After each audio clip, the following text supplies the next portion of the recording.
വേനൽ മരത്തിലെ പക്ഷികൾ. രചന ലിജു ഗോപാൽ ആഴ്വാഞ്ചേരി. ശബ്ദം ജസീന്ത. ജനലിന് പുറത്ത് ചന്നം പിന്നം പെയ്യുന്ന മഴയെ നോക്കിയിരുന്നപ്പോൾ വാസന്തിക്ക് കരച്ചിൽ വന്നു. മഴയുടെ സ്വരം കേൾക്കുമ്പോൾ എക്ലെയർ മിഠായിയുടെ സ്വാദ് ഓർമ്മ വരുന്ന കഴിഞ്ഞ കാലത്തേക്ക് തിരിച്ചു പോവാൻ മനസ്സ് കൊതിക്കുന്നു. വിജയേട്ടൻ്റെ സുസുക്കി മാക്സ് 100ൻ്റെ പുറകിലിരുന്ന് മഴയും കൊണ്ട് വിജയേട്ടനെ കെട്ടിപ്പിടിച്ചുകൊണ്ട് ഒരു യാത്ര പോകണം. 22 വർഷങ്ങൾക്ക് മുൻപ് വാസന്തി ഗോവിന്ദൻ എന്ന പ്രീ ഡിഗ്രി വിദ്യാർത്ഥിനി ഡയറിയിൽ കുത്തിവരച്ച വാചകങ്ങൾ.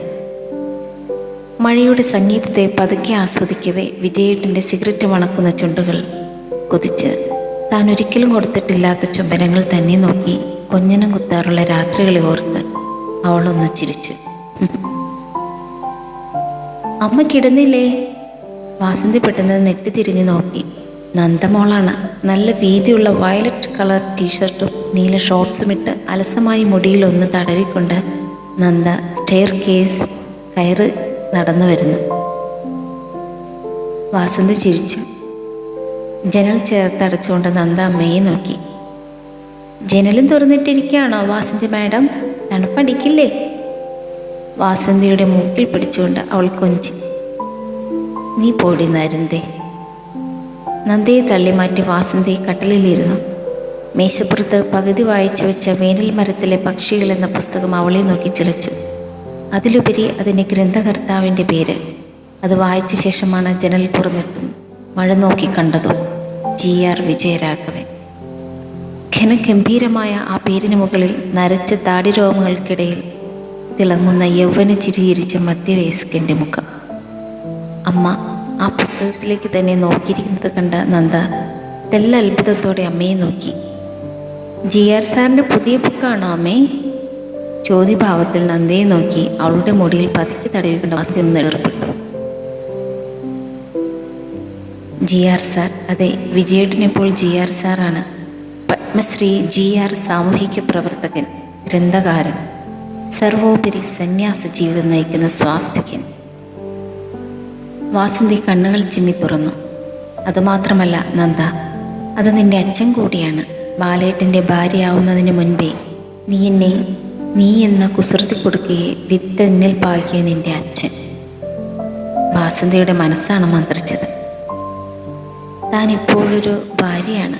17 കൊല്ലം മുൻപ് ബാലേട്ടൻ കിട്ടിയ താലി കഴുത്തിലുണ്ട്. ബാലേട്ടൻ ചാർത്തിയ സിന്ദൂരം നെറ്റിയിലുമുണ്ട്.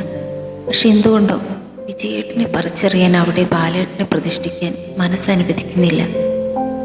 അവളൊന്ന് നെടുവേർപ്പെട്ടു. കല്യാണം, വീട്, കുടുംബം, കുട്ടികൾ. തനിക്കും വിജയേട്ടനും സ്വപ്നങ്ങൾ പലതായിരുന്നു.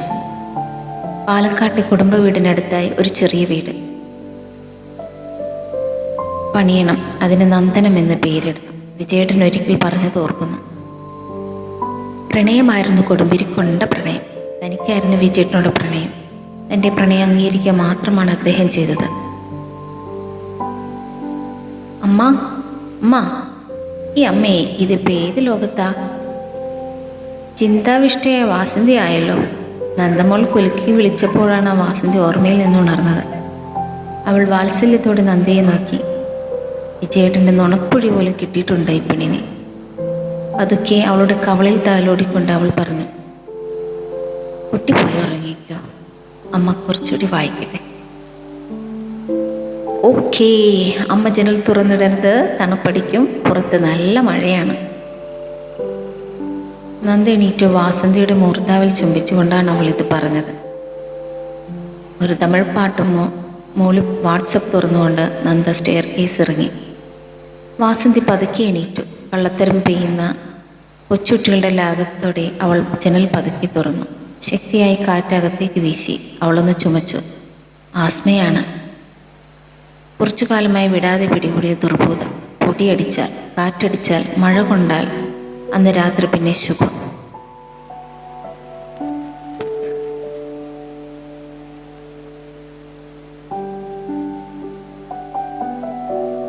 വിജയേട്ടന് വീട്ടുകാർ എന്നെ വിവാഹം കഴിക്കാൻ നിർബന്ധിക്കുന്നു.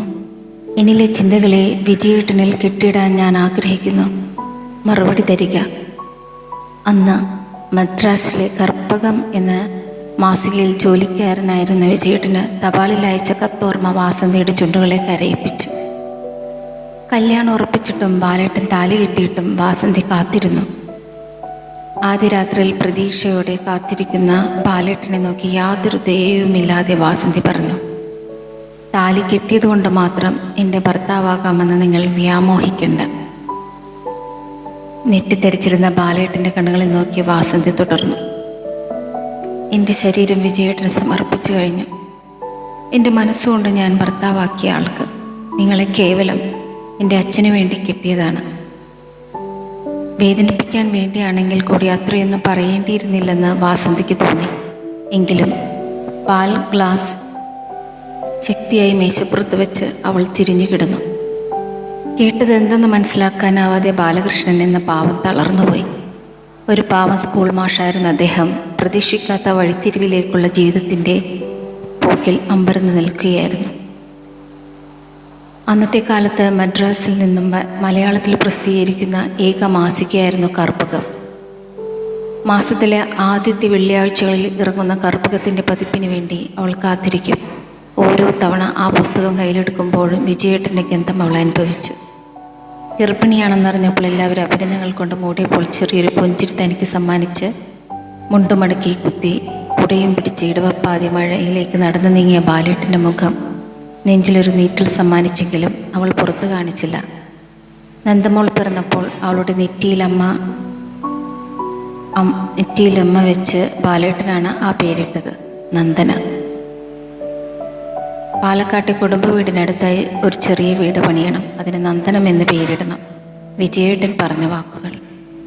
ബാലേട്ടൻ സ്വന്തം മകളെ പോലെ അവളെ സ്നേഹിച്ചു, പരിലാളിച്ചു, ഓമനിച്ചു, പഠിപ്പിച്ചു. രണ്ടാമതൊരു കുട്ടി കൂടി വേണ്ട മാഷേ ഇന്ന് അമ്പലത്തിൽ നിന്നും മറ്റും പലരും ചോദിക്കുമ്പോൾ നന്ദമോളുടെ മൂർത്താവിൽ തലോടിക്കൊണ്ട് ബാലേട്ടൻ പറയും, ഇവളുണ്ടല്ലോ കാന്താരി, ഇവൾ മതി. എന്നിട്ടെൻ്റെ മുഖത്തേക്ക് പാളി നോക്കാൻ ശ്രമിക്കും, മുഖം തിരിക്കും. ശക്തമായ കാറ്റ് മുഖത്തേക്ക് വീശിയപ്പോൾ വാസന്തി ചുമച്ചു.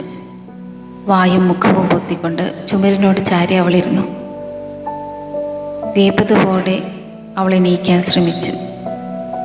വയ്യ, ശ്വാസം മുട്ടുന്നു. ദൈവമേ, ഇൻഹീലർ എവിടെയോ വെച്ചല്ലോ, കാണാനില്ലല്ലോ. കണ്ണുകൾ മങ്ങി അഗാധമായ ഇരുട്ടിലേക്ക്, കുളത്തിൻ്റെ ആഴങ്ങളിലേക്ക് മുങ്ങാങ്കുഴിയിടുന്നതായ അവർക്ക് തോന്നി. 4 വശവും പൂക്കൾ വിതറിക്കൊണ്ട് മാലാഖമാർ നൃത്തം ചെയ്യുന്നു. അസ്ഥി നുറങ്ങുന്ന തണുപ്പ്. മരണമാണോ? ബാലേട്ട, മാപ്പ്. അവൾ പെറുപെറുത്തു. പ്രതീക്ഷയോടെ തന്നെ നോക്കുന്ന 2 വെളിച്ചങ്ങളിലേക്ക് അവൾ മിഴികൾ തുറന്നു. നന്ദമോളായിരുന്നു അത്. പ്രയാസപ്പെട്ട് വാസന്തി കണ്ണുകൾ തുറന്നപ്പോൾ സന്തോഷം സഹിക്കാനാവാതെ അവൾ തുള്ളിച്ചാടി. അച്ഛാ, അച്ഛാ, ദേ അമ്മ കണ്ണു തുറന്നു. അപ്പോൾ റൂമിൽ ഒരറ്റത്ത് ബെഞ്ചിൽ ചടഞ്ഞിരുന്ന ഒരാൾ എണീറ്റു വരുന്നു. ബാലേട്ടൻ. അവൾ ചുറ്റും കണ്ണുകൾ പായിച്ചു. ഈശ്വര, ഞാനിപ്പോൾ എവിടെയാണ്? ഒന്നും മനസ്സിലാകുന്നില്ലല്ലോ. പകച്ചു മിഴികളോടെ അവൾ ബാലേട്ടനെ നോക്കി. നരച്ച മീശമേൽ തെരുപിടിച്ചുകൊണ്ട് ബാലേട്ടൻ ചിരിക്കുന്നു. പേടിക്കേണ്ട വാസന്തി. വാസന്തി ഒന്ന് ബോധം കെട്ടു വീണു. ഇപ്പോൾ 2 ദിവസമായി വാസന്തി ബോധമില്ലാണ്ട് കിടക്കാറുന്നു. നമ്മളിപ്പോൾ ആശുപത്രിയിലാണ്. ഒന്നും പറയാൻ പറ്റിയില്ല. 3 വർഷമായി ബാലേട്ടനെ കണ്ടിട്ട്. കല്യാണം കഴിഞ്ഞ് 17 വർഷമായിട്ട് ഈശ്വര, ആ മനസ്സ് കാണാൻ ശ്രമിച്ചില്ലല്ലോ എന്നോർത്തപ്പോൾ കുറ്റബോധം കൊണ്ട് അവളുടെ ഉള്ളം വിങ്ങി. ബാലേട്ട, അവൾ വിളിക്കാൻ ശ്രമിച്ചു. സ്വതവേയുള്ള തേജസ്സോടെ ബാലേട്ട മിണ്ടല്ലേ എന്ന് ആംഗ്യം കാണിച്ചു. വാസന്തിക്ക് ഒരുപാട് ക്ഷീണമുണ്ട്, ഉറങ്ങിക്കോളൂ. അവൾ ചിരിക്കാൻ ശ്രമിച്ചു. പഠിക്കുന്ന സമയത്ത് ഒരാളോട് തനിക്ക് തോന്നിയ പ്രണയത്തിൻ്റെ പേരിൽ ഒരു പാവ മനുഷ്യൻ എത്ര കാലം താൻ അകറ്റി നിർത്തി. കഴിഞ്ഞ 3 വർഷമായി അയാൾ താമസിക്കുന്ന വീട്ടിൽ താമസിക്കാൻ കഴിയില്ലെന്ന് പറഞ്ഞ് തിരുവനന്തപുരത്ത് നിന്ന് പാലക്കാട്ടേക്ക് താമസം മാറ്റി. കൂടി മോളെയും കൂട്ടി വിജയേട്ടൻ്റെ ഓർമ്മകളിൽ ജീവിക്കാൻ തീരുമാനിച്ച് GR എന്ന ആ സ്വാത്വികൻ എഴുതുന്ന പുസ്തകങ്ങൾ വായിച്ചു കൂട്ടി ജീവിതം തീർക്കാമെന്ന് കരുതിയ താൻ എത്ര വിട്ടിയാണെന്ന് അവൾ ഓർത്തു. മുന്നിൽ നിൽക്കുന്ന മെല്ലിച്ച ആ പാവ സ്കൂൾ മാഷ് എന്ത് പിഴിച്ചു. 17 കൊല്ലം മുൻപ് തന്നെ താലി കെട്ടിയതാണോ അയാൾ ചെയ്ത തെറ്റ്? താനൊരു ഭാര്യയാണോ? അവൾ വിളറി വെളുത്തു. ബാലേട്ട, അവൾ മെല്ലെ വിളിച്ചു. ബാലേട്ടൻ അവളുടെ കൈ പിടിച്ചു. നീ ടെൻഷൻ അടിക്കണ്ട, ഇപ്പം കുഴപ്പമൊന്നുമില്ല. ഇന്ന് വൈകിട്ട് ഡിസ്ചാർജ് ചെയ്യാമെന്ന് ഡോക്ടർ പറഞ്ഞു. വാസന്തി ഒന്ന് ചുമച്ചു. ഡിസ്ചാർജ് ആക്കുമ്പോൾ പാലക്കാട്ടേക്കില്ല, തിരുവനന്തപുരത്തേക്ക് പോവാം നമുക്ക്. കട്ടിലിനോട് ചേർന്ന് ചുമരിൽ ചാരി നിന്നിരുന്ന ബാലകൃഷ്ണ മാഷ് ഒന്ന് നെട്ടി. അയാൾ വാസന്തിയെ നോക്കി നിറഞ്ഞ കണ്ണുകളോടെ അവൾ പറഞ്ഞു, ഇനി എനിക്ക് ജീവിക്കണം ബാലേട്ടൻ്റെ ഭാര്യയായി നമ്മുടെ വീട്ടിൽ. അവളുടെ കണ്ണുകൾ നിറഞ്ഞൊഴുകി. ബാലകൃഷ്ണ മാഷ് ആ മിഴികൾ തുടച്ചു. മെല്ലെ കട്ടിലിലിരുന്നു. നന്ദമോൾ പതുക്കെ റൂമിൽ നിന്നിറങ്ങി.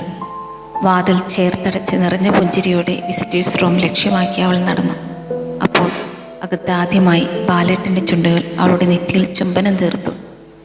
ആ മെല്ലിച്ച മനുഷ്യൻ്റെ കരവലയത്തിനുള്ളിൽ വാസന്തി അക്ഷരാർത്ഥത്തിൽ അയാളുടെ ഭാര്യയാവുകയായിരുന്നു.